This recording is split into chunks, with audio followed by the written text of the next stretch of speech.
Once upon a time, in the hush, where the old year whispers secrets to the new, far beyond the frozen peaks of the glass mountains, walked Ilona and Marek. The snow beneath their boots was not merely ice, but a scrolling carpet of winter magic, guiding them toward the great winter fair. As they approached, the massive timber gate of winter groaned a wooden greeting. "Welcome, welcome," it seemed to say. Inside the gates, there was a dazzling tapestry of life where brown bears waltzed with fiddlers, and the golden stars hung so low on invisible strings that a tall man could brush them with his hat. Marek held Ilona's hand tight, acting the brave protector, but Ilona held her picnic basket tighter, for inside, shivering with impatience, was a stowaway. Jinx! The cat with 9 lives, 10 bad ideas, and a very specific plan to rule the fair. With a pop and a meow, the basket flew open. Jinx poured herself out like a liquid shadow of orange and black, disappearing into the forest of legs. Her mischief began instantly. First, her nose twitched at the smoky perfume of the sausage stall. She swung from a long string of sausage like a bell ringer in a church tower. Next, she decided to assist the weaver. Zip, zap.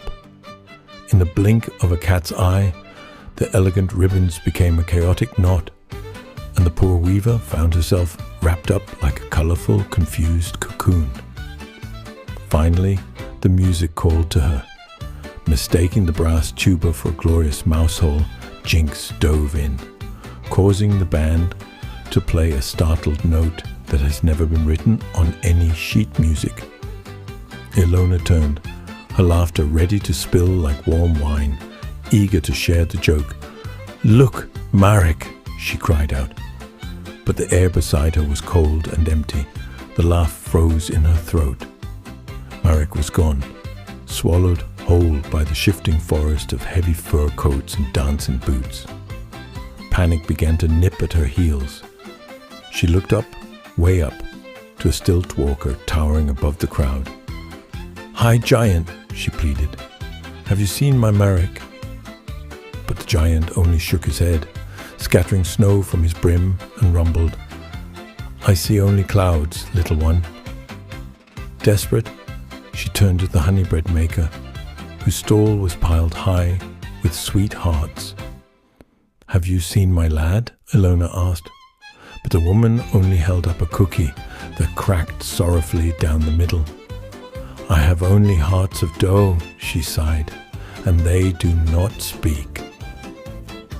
Ilona ran to the mirror maker next, hoping for a glimpse of him in the glass. But the mirrors were cruel. They only reflected 100 sad Ilonas, infinite in their worry. Hopelessness, she realized, is a very heavy coat to wear.